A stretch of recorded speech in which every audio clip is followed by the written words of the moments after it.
Aló, aló, muy bien. Vamos a inclinar el rostro para orar. Padre amado que estás en los cielos, gracias Señor por todo lo que hemos aprendido este día, por todo el cuidado, la protección, la compañía de tus ángeles, tu espíritu moviéndose, preparando la mente, el corazón de tus hijos para recibir tu palabra. En este momento suplicamos una vez más que nos hables a través de lo que has dejado escrito. En el nombre de Jesucristo. Amén. Muy bien, hermanos. Como les dije, cada noche vamos a estudiar la vida de un personaje bíblico. Hoy día vamos a hablar un poco de Abigail, una mujer que no es muy mencionada, pocas veces se predica un sermón sobre ella, y sin embargo es una mujer extraordinaria y de cierta manera un símbolo de Jesucristo. Esto es admirable y ustedes van a ver. Vamos a colocar el texto ahí en la tela. A ver cómo es esto. ¿Dónde está el texto? Ahí está. Muy bien. La historia toda está en el capítulo 25 del primer libro de Samuel, pero naturalmente no tenemos tiempo para leer. Podríamos ir analizando versículo por versículo para sacar las lecciones apropiadas para nuestra vida. No tenemos tiempo, el capítulo es largo. He seleccionado algunos versículos para extraer lecciones que pueden ser aplicadas a nuestra vida. Dios nos habla a través de su palabra, pero tienes que estar atento a su voz. Cuando se estudia la Biblia, es como cuando se come. Dicen los médicos, yo no soy médico, no quiero entrar en ese terreno, pero dicen los médicos que para tener una digestión saludable, correcta, hay que masticar cada bocado de comida por lo menos unas 34 veces. No sé si es verdad o no. Ahora yo no sé cuántos de ustedes colocan un bocado de comida en la boca y comienzan a contar las 34 masticadas, ¿no? 1, 2, 3, ahí pasan, hay otro bocado. Yo por lo menos no lo hago. Pero una vez un médico me estaba diciendo, pastor, ¿sabe por qué Dios nos dio saliva? No es para escupir al hermano. Dios nos dio saliva porque cuando colocamos el alimento en la boca y masticamos, la saliva se mezcla con la comida. Y cuanto más la saliva se mezcla con la comida y tragamos ya el bolo alimenticio bien mezclado con saliva, entonces el proceso digestivo es mucho más saludable. Y el resultado de eso se refleja en la piel, se refleja en el ánimo, se refleja en muchas cosas. Entonces, pero la mayoría de nosotros pues no masticamos, no comemos, en realidad tragamos. ¿Cuál es la diferencia entre comer y tragar? Se come masticando, mezclando la comida con la saliva. Y se traga, el gallo traga, ¿no? ¿Y saben por qué traga el gallo? Porque el gallo antes de la comida, antes de ir a la barriga, pasa por el buche. Pero nosotros no tenemos buche. Nosotros tenemos directo a la barriga. Por eso tenemos que masticar. Ahora, esto que es una realidad en la vida física, es una realidad en la vida espiritual. Si tú tomas el texto, lo lees sin entender y ya leí, eso no te sirvió de nada, estás tragando la palabra de Dios. La palabra de Dios no es para ser tragada, es para ser comida, es para ser masticada. Entonces, en cada texto de la Biblia tú tienes que leer, detenerte. Por ejemplo, lee todo el capítulo 25 de primero de Samuel y ve la historia de Abigail y trata de aplicar. ¿Qué lecciones puedo aprender de la vida de Abigail? ¿Qué lecciones puedo aprender de la vida de Nabal, que era el esposo de Abigail? ¿Qué cosas buenas hay aquí? ¿Qué cosas malas hay aquí? ¿Qué cosa de esto se parece con mi vida? ¿Qué errores yo puedo evitar? ¿Qué cosas buenas yo puedo practicar? Es así que se estudia la palabra de Dios. No es solo levantar, leer un versículo de la Biblia por costumbre y salir corriendo. Eso no te ayuda de nada. La palabra de Dios es para alimentarte, pero para eso tienes que pasar mucho, mucho tiempo con la palabra de Dios. Todos los días yo tengo dos tipos de estudio.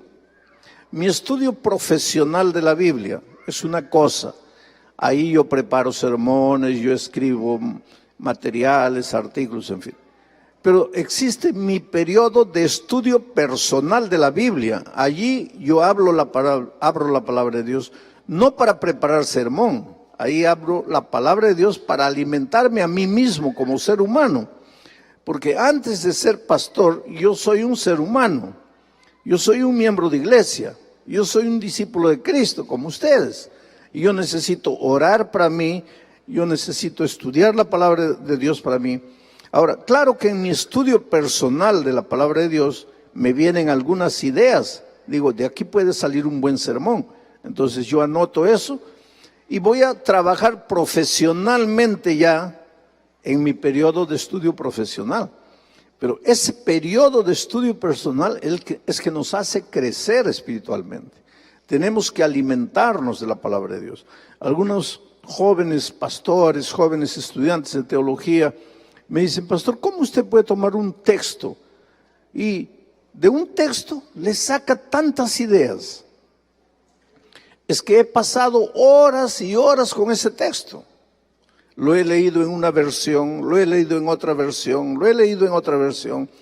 He ido al griego o al hebreo, he analizado la palabra, he leído la cultura de aquel tiempo, he leído lo que el comentario de la hermana White dice con relación a ese texto, he leído lo que los otros comentarios dicen, y entonces tengo pues un panorama completo del texto. Hay que pasar mucho tiempo con la palabra de Dios. Predicar no es abrir la Biblia y comenzar a hablar cualquier cosa que te viene en la hora. Tienes que pasar mucho tiempo. Tú personalmente, aunque no prediques, tienes que pasar tiempo con la palabra de Dios. Eso te va a alimentar. Bueno, el capítulo es largo, pero yo he seleccionado algunos versículos. El versículo 3 dice, porque el versículo 1 empieza diciendo, había un hombre muy rico, y después describe la riqueza, tenía muchos carneros, tenía mucho ganado, un hombre rico. Pero el versículo 3 entonces ya define, y aquel varón rico se llamaba Nabal, y su mujer se llamaba Abigail. Era aquella mujer de buen entendimiento y de hermosa apariencia. Qué bueno cuando el buen entendimiento, que en hebreo es la palabra yokmah, que quiere decir literalmente sabiduría, sensatez, equilibrio, buen entendimiento, sentido común, todo eso es yokmah. Es interesante cuando Salomón fue nombrado rey de Israel, una noche en Gabaón se le presentó Dios y le dijo, Salomón, pídeme lo que quieras y yo te lo daré.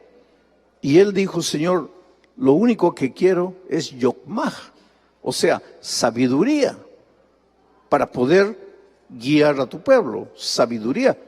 Y Dios le dio sabiduría.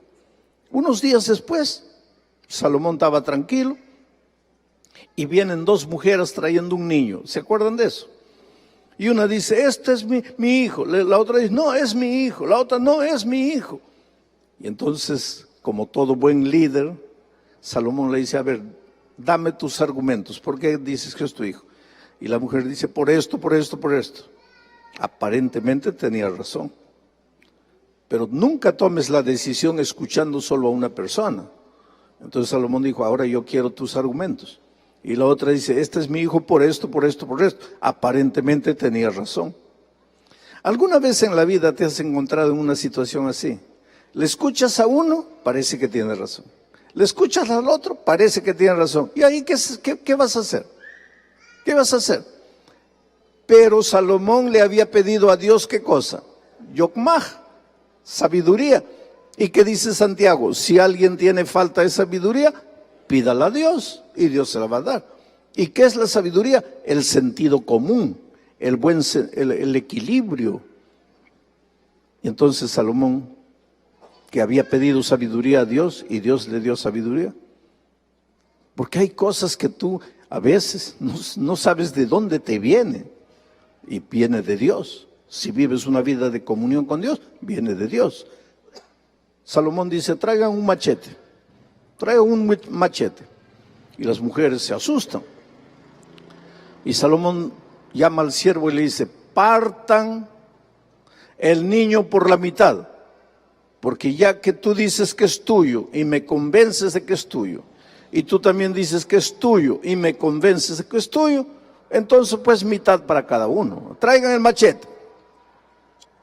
Y cuando el siervo ya estaba para partir al niño, la verdadera madre dijo, no, por favor. Si es para matar a mi hijo, mejor que se lo lleve, pero quiero a mi hijo vivo. Que se lo lleve ella. Y entonces Salomón dijo, esta es la verdadera madre. ¿De dónde le salió a Salomón eso? La sabiduría que viene de Dios. A veces tú en la vida dices, ay, pastor, no sé qué decisión tomar. Pídele a Dios sabiduría. Ahora, ¿sabes qué? Pena que no hay muchas chicas solteras bonitas aquí, ¿no es cierto? Pero deberían escuchar este mensaje. Abigail era de hermosa apariencia, pero de sabiduría. Tú sabes que las chicas bonitas, por ser bonitas, no se preocupan mucho en buscar sabiduría. Y los muchachos, en lugar de buscar a las mujeres sabias, andan buscando a las mujeres bonitas. Y la belleza cansa. En un año se acabó la atracción, pero la sabiduría dura para la vida toda. Abigail era una mujer bonita, muy bonita, pero sabia. Ahora, el esposo era un hombre muy rico, pero necio, imprudente, insensato, sin sabiduría. Ahora tú me vas a preguntar, ¿cómo una mujer bonita se casó con un hombre insensato? Es que en aquellos tiempos las mujeres no escogían esposo. En aquel tiempo, las chicas eran obligadas a casarse con el esposo que el padre les determinaba. Y generalmente, papás sin sabiduría, porque también existen padres sin sabiduría, le buscaban a la hija un hombre rico, un hombre que tuviese posesiones. Que si tiene sabiduría, que si la va a tratar bien a mi hija, no me interesa que tenga posesiones. Habían padres así, y parece que el padre de Abigail fue así. Dijo, no, cásate, este hombre te conviene. ¿Te conviene por qué? Porque tiene dinero. Cuidado, queridos. Se casó la pobre. Eran otros tiempos. Los judíos, tú sabes que tenían una oración. Decía, los judíos hombres, todos los días agradecían a Dios diciendo, Señor, te agradezco porque no nací gentil, quiere decir, no nací extranjero. No nací esclavo y no nací mujer. Esa era la oración del hombre judío. Ahora, ustedes, las hermanas, me van a preguntar, pero pastor, ¿por qué era la Biblia así? Es que no era la Biblia, querido. Todo comenzó en el jardín del Edén. Todo comenzó con la desobediencia, con la entrada del pecado. El pecado deformó la creación maravillosa de Dios. El hombre deformó su carácter, se volvió machista. Cuando Dios le dijo, tú vas a ser la cabeza, no estaba diciendo tú vas a abusar de la mujer, pero es que el pecado deformó el carácter del hombre y ahora el hombre se cree dueño de la mujer. Pero entonces los tiempos están cambiando, ahora la mujer se está yendo al otro extremo, porque yo tenía hace muchos años una secretaria que me decía, yo me voy a casar cuando encuentre un hombre con mi cabeza. Le digo, ¿cómo es así tu cabeza? A ver, ¿cómo piensas? Todos 50%, 50%. ¿Por qué el hombre tiene que valer más que yo? Y si no encuentro un hombre con mi cabeza, yo no me caso. Le digo, pero ¿cómo es eso de 50%, 50%? A ver, explícame. Dice, por ejemplo, si tenemos un hijo, yo me quedo en la casa mediodía cuidando del niño y mediodía voy a trabajar. Y mi esposo se queda mediodía trabajando y mediodía cuidando del niño. Tiene que ser así. 50%, 50%. Yo le dije, pero hija, si fuera así, Dios hubiera dicho, el hombre se queda embarazado 4 meses y medio, la mujer 4 meses y medio. No son las cosas. Miren ustedes. Hombre y mujer no somos iguales. Dios nos ha hecho diferentes, pero incompletos. El hombre es diferente de la mujer, pero es incompleto. ¿Para qué? Para que junto con la mujer se complete.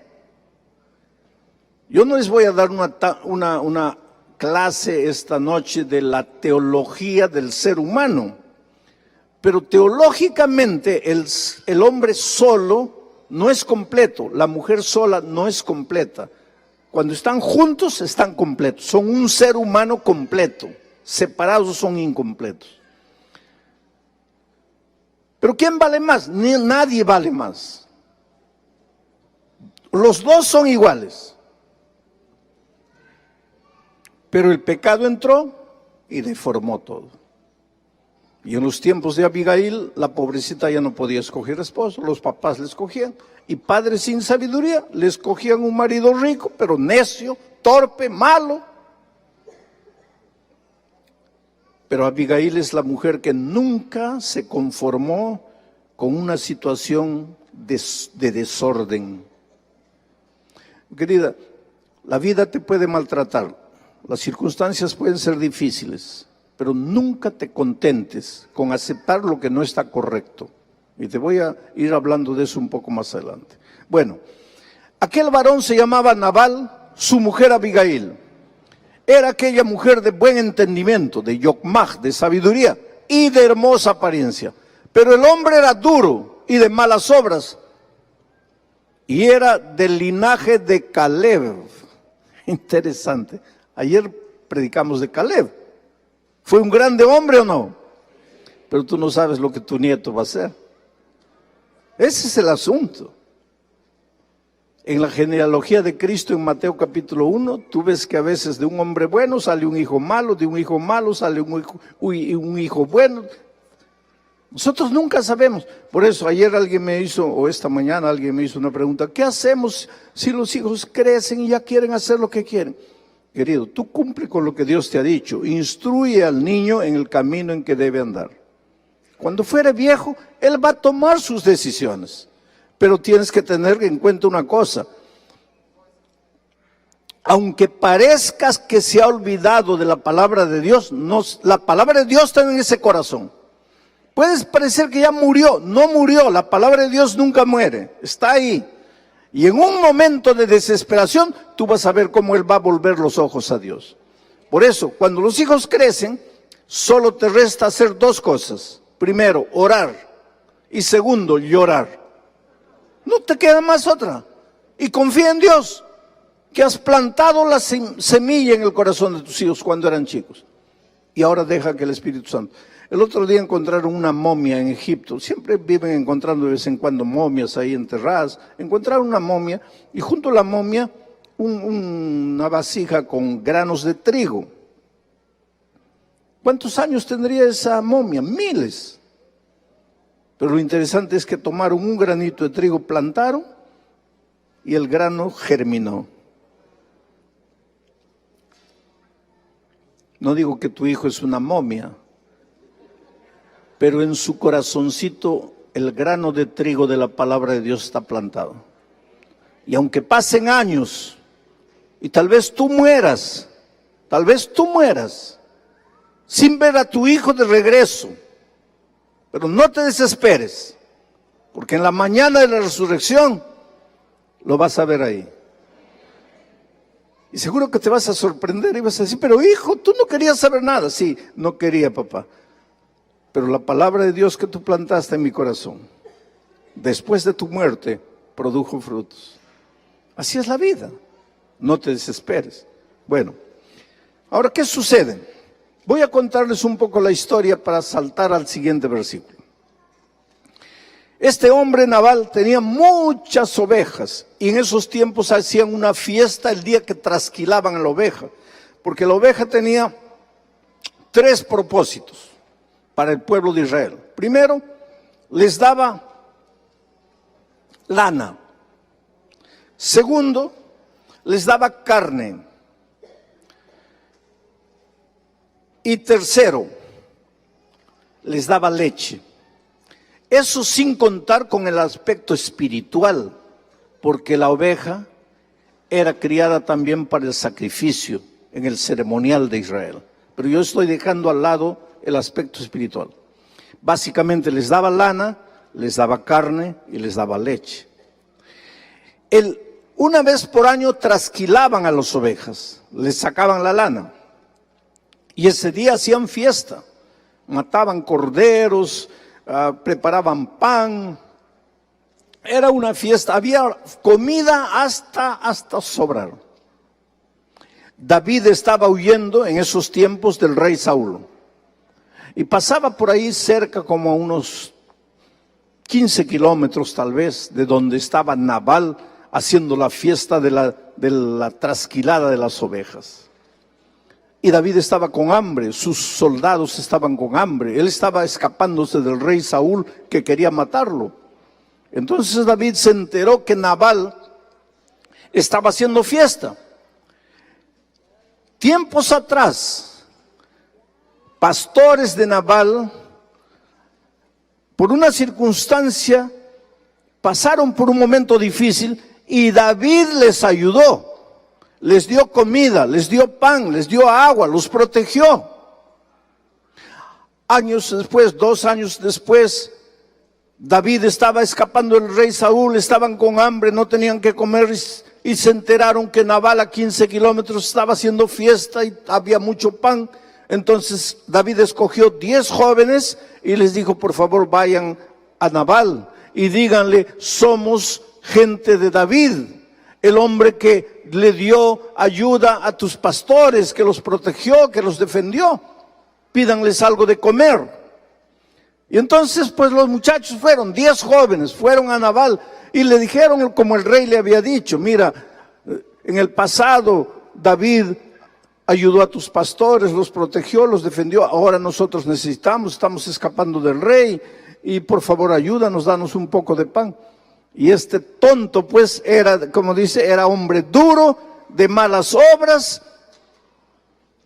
hombre tonto, imprudente, sin sabiduría, hombre duro, sin corazón, había recibido favores, no quería devolver los favores. Hace una pregunta, ¿y quién es David para que yo le sirva? ¿Quién es David para que yo lo ayude?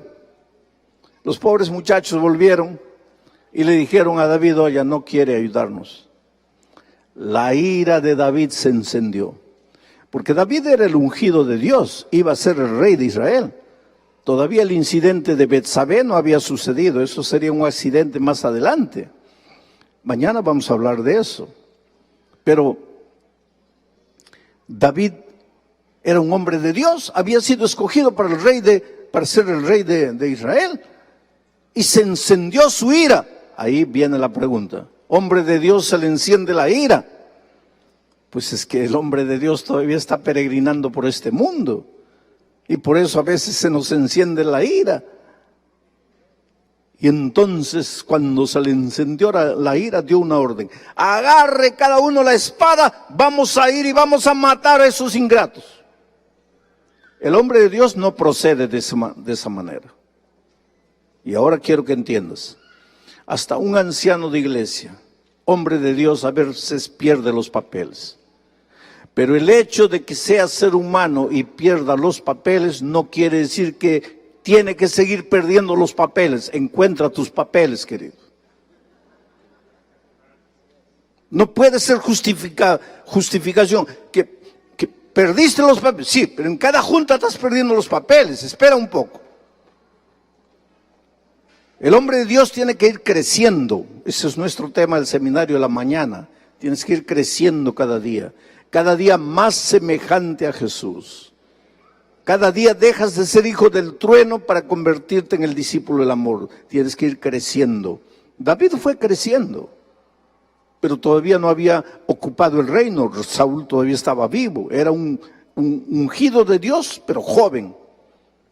Torito joven, rebelde. Tenía que aprender a ser manso y humilde de corazón. Aunque ungido de Dios, toro rebelde, se le encendió la ira. ¡Vamos a matar! Y ya venían a matar a Nabal, a toda su gente, por ingratos. Pero ahora viene este versículo maravilloso. Cuando David estaba viniendo con sus guerreros para matar, un siervo de Nabal corrió donde Abigail, la esposa, y le dijo: tu esposo acaba de hacer una tontería. ¿Qué tontería? David vino, mandó sus 10 jóvenes para pedir ayuda y tu esposo no los ayudó. Y ahora David viene armado hasta los dientes y va a acabar con todos aquí. Entonces, la mujer prudente, sabia, sensata, pasó toda la noche guisando corderos y preparando panes de higos. Y a la madrugada se levantó y se dirigió al encuentro de Nabal. ¿Para qué venía Nabal? Para matar. ¿A quién? A un pecador miserable.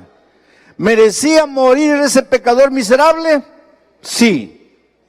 En aquel tiempo, el que la hacía, la pagaba. Ojo por ojo, diente por diente. Esa es la ley de aquellos tiempos. ¿Ese hombre era duro, malo, perverso? Sí. ¿Merecía morir? Sí. ¿Venía la muerte? Sí. Pero aparece la mujer ahora. Mira, montando un asno. Ahora dime una cosa. Piensa en Jesucristo. ¿Cómo entró a Jerusalén ya para entregarse a la muerte? ¿Cómo entró? Y ahora mira aquí a Abigail, montando un asno. Descendió por una parte secreta del monte. Ahora dime, ¿dónde murió Jesucristo? En un monte. ¿A dónde fue Abigail? A un monte. ¿Dónde estaba el monte donde Cristo murió? En Jerusalén, en el Calvario. ¿Cómo entró Jesús? Montando en un asno que nunca había sido montado. ¿A dónde fue Abigail? Al monte. ¿Para qué fue Abigail allá? Para interceder por Nabal, porque dice, y montando un asno, descendió por una parte secreta del monte, y he aquí David y sus hombres venían frente a ella, y ella les salió al encuentro. Oh, querido, quienes deberíamos haber muerto en el Calvario éramos nosotros. Ustedes están asistiendo al seminario de la mañana. Después de la entrada del pecado a este mundo, nuestro carácter quedó, ¿qué cosa? Deformado, depravado, somos malos, somos necios, de corazón duro, hemos pecado, hemos desobedecido a Dios. ¿Merecemos morir o no? El salario del pecado es la muerte. La paga del pecado es la muerte. ¿Cuántos pecamos? Todos pecamos y estamos destituidos de la gloria de Dios. Todos merecemos morir. Entonces, quien tenía que haber sido clavado en la cruz del Calvario, éramos nosotros.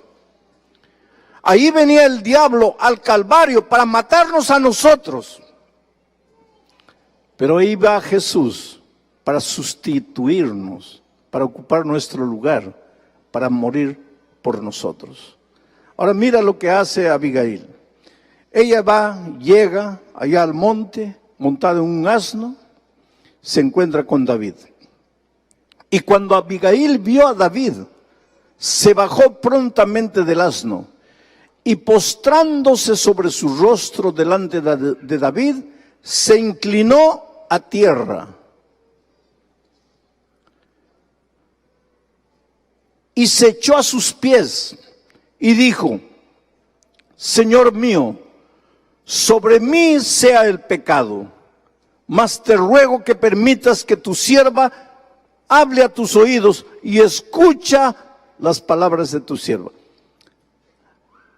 Es admirable, creo, porque nosotros predicamos muchos sermones de Moisés cuando Dios dijo: voy a matar a todo el pueblo. ¿Y qué dijo Moisés? Señor, rasga o saca mi nombre del libro de la vida, pero perdona al pueblo. Y ahí Moisés se levanta como un símbolo de Jesucristo. Ahora esta mujer, y yo creo que nunca la has presentado como un símbolo de Jesucristo, pero aquí esta mujer se presenta: nosotros merecemos morir. Ahora ella se presenta: Señor mío, mátame a mí, yo he pecado. ¿Qué había pecado? Mira, Señor mío, sobre mí sea el pecado. ¿El pecado de ella? ¿Qué había hecho ella para merecer morir? ¿Quién había pecado? El bruto de Naamán, de Nabal. Ese tenía que morir. Pero ella dice: sobre mí sea el pecado. ¿El pecado de quién? ¿Qué es lo que hizo Jesús en el Calvario? Sobre mí sea el pecado. ¿El pecado de quién? De nosotros. Hombres de corazón duro, perversos, depravados, en las palabras de Elena White. ¿Cómo encajan las cosas de manera maravillosa, queridos? Ahora mira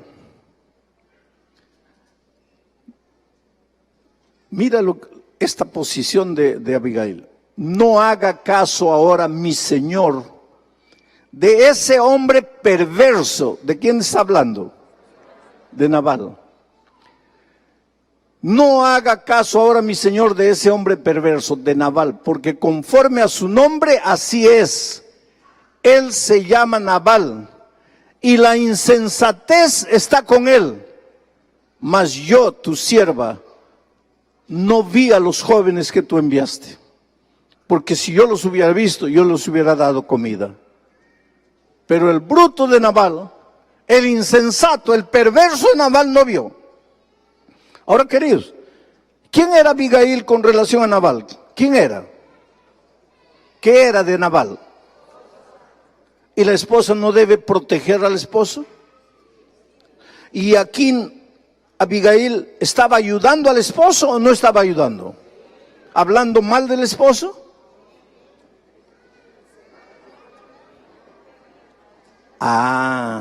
Ella no estaba hablando mal del esposo. Ella estaba diciendo la realidad del esposo. Ahora aquí hay una lección que quiero que entiendan.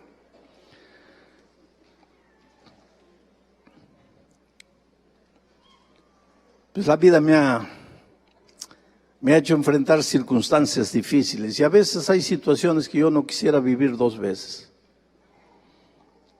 Esta mañana les conté una situación, ahora les voy a contar otra situación. Una vez una señora trajo al esposo a hablar conmigo, a la fuerza. Él no quería.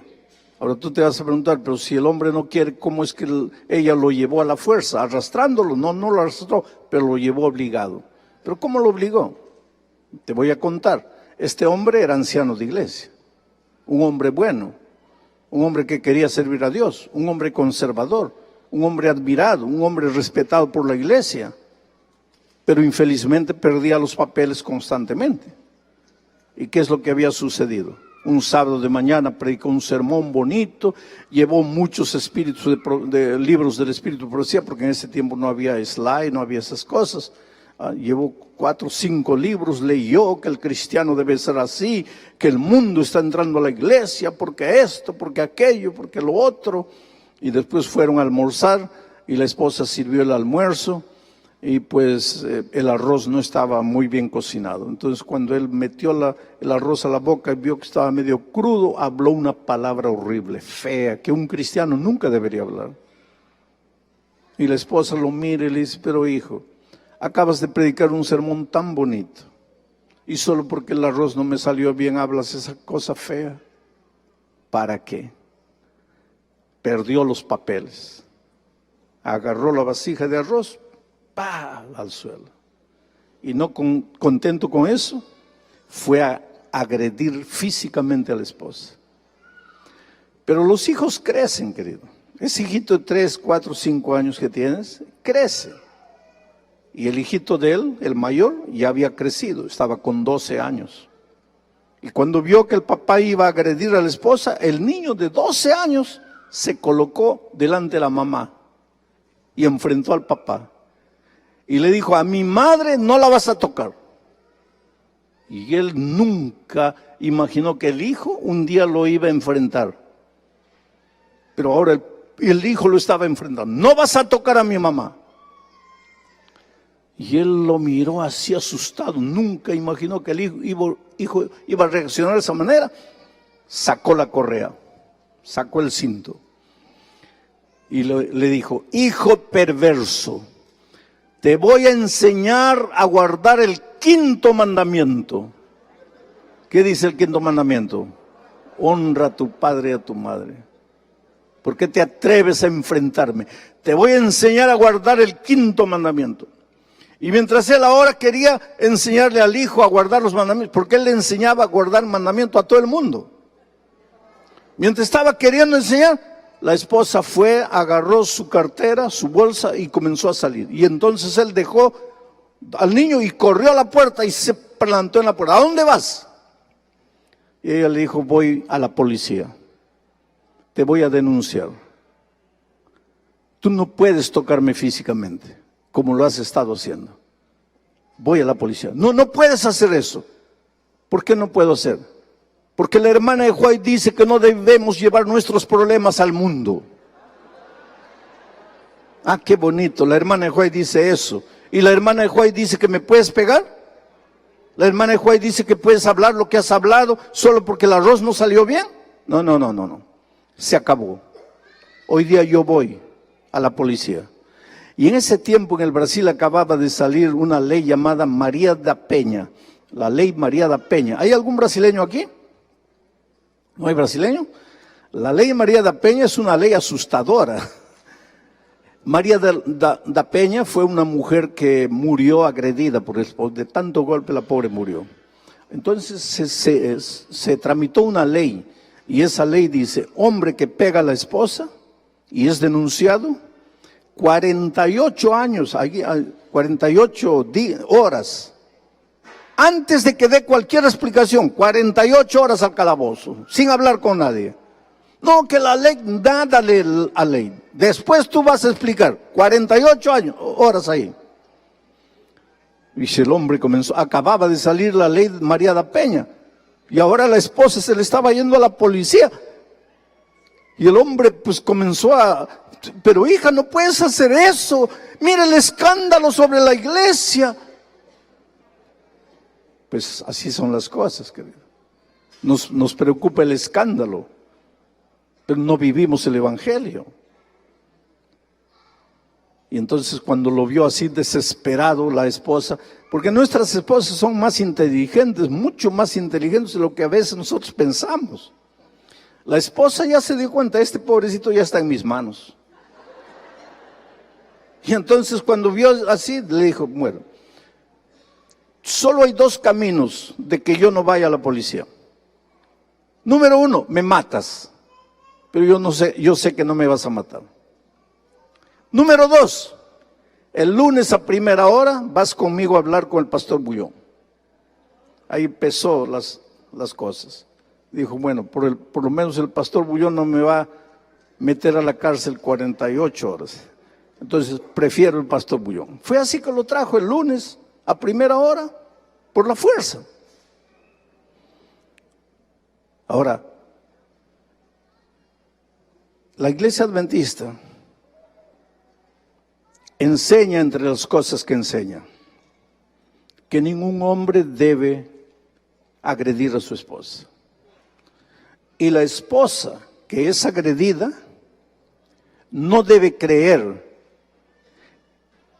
que si denuncia a su esposo está haciendo algo de malo.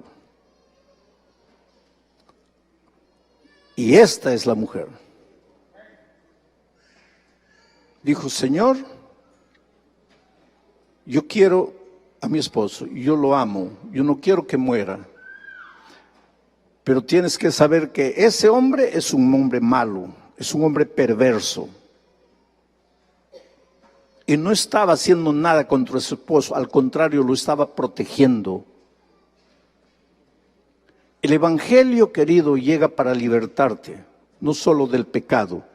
El Evangelio te liberta de la ignorancia, de la mediocridad, de la esclavitud social, financiera. El Evangelio te da alas para volar,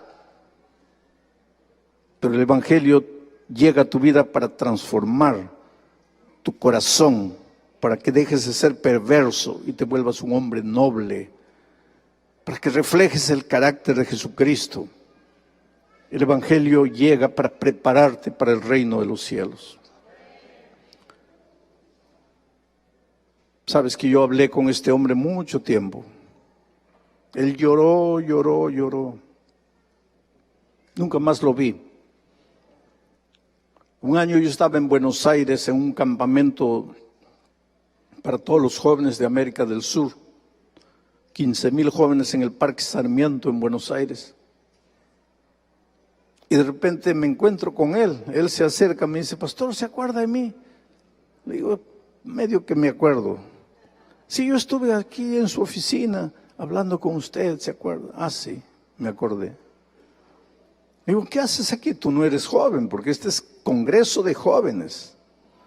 Él me dice: sí, pastor, pero los jóvenes de mi iglesia me escogieron el anciano consejero de ellos.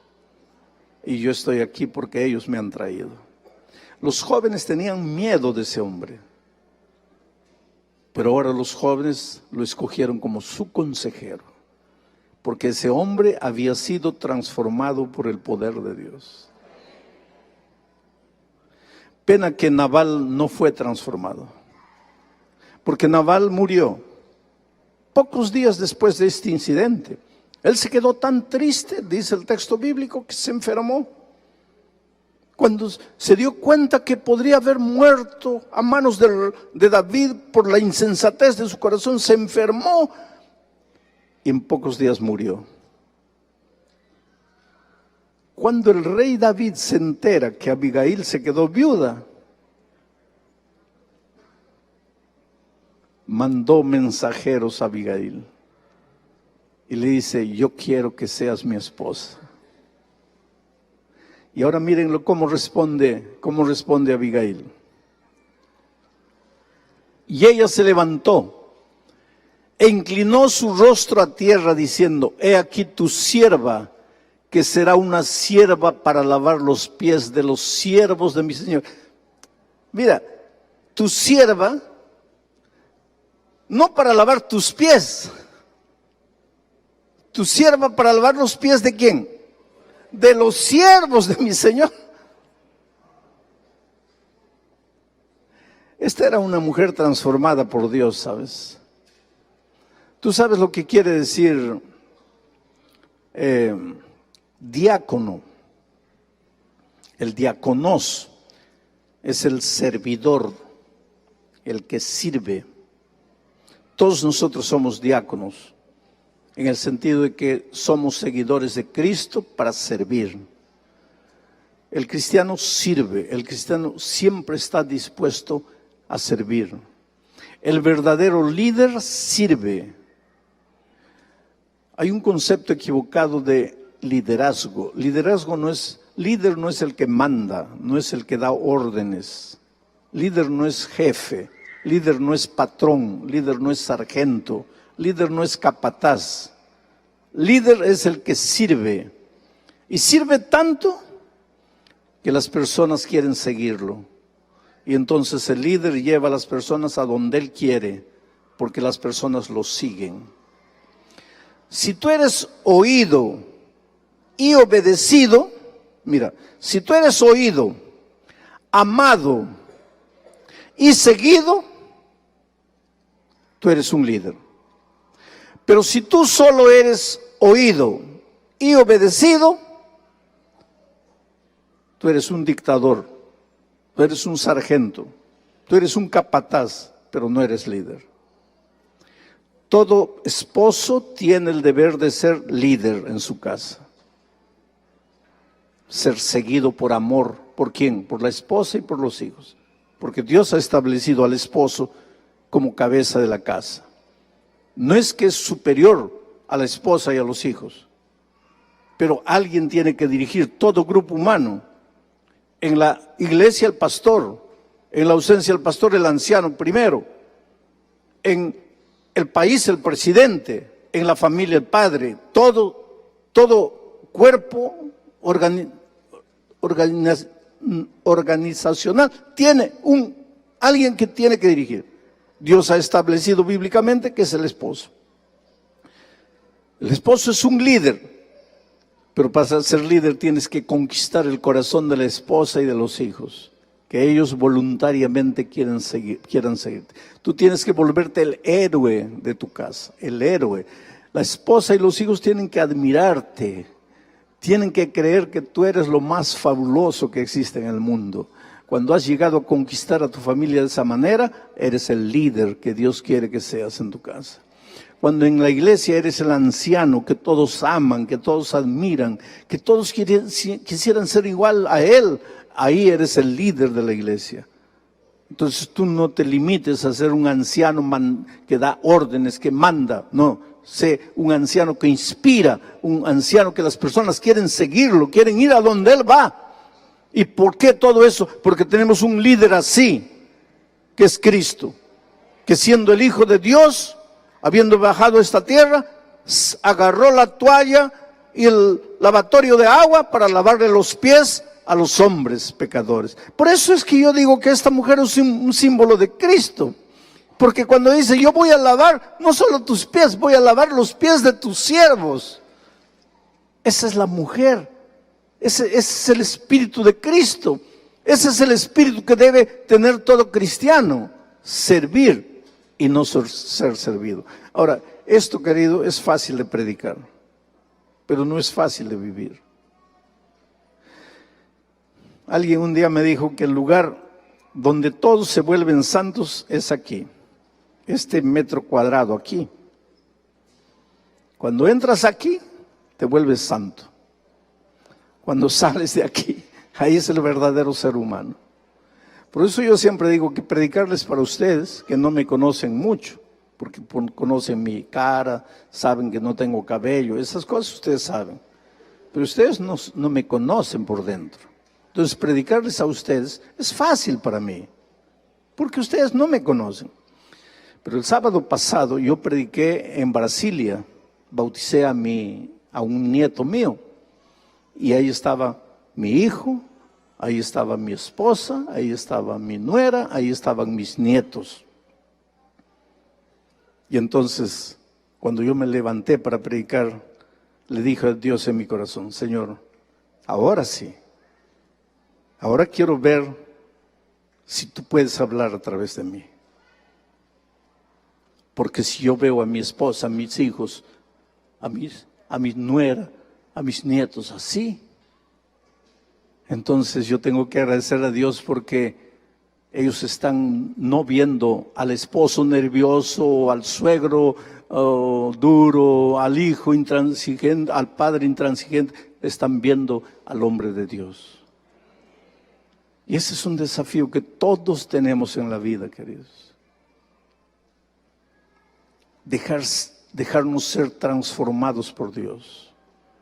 Llegar a tener el espíritu de esta mujer, Abigail. Ahora, ¿sabes lo que es ingrato en la vida? Después de este capítulo 25, que es el único capítulo donde Abigail aparece y después desaparece. Nunca más la vas a encontrar en la Biblia, Abigail.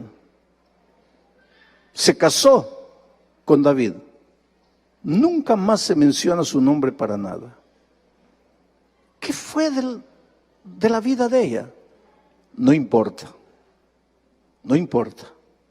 Pero cuando lleguemos al cielo, por lo menos yo quiero conocer a Abigail. Y le voy a decir a Abigail, leí tu historia en el capítulo 25 de primero de Samuel y me inspiró. Me sentí tan inspirado que prediqué un sermón en el campestre Soquel y te mostré como un símbolo de Cristo, porque tu sabiduría me inspiró, porque tu sencillez, tu humildad me inspiró a ser como tú, porque tú fuiste como Jesús.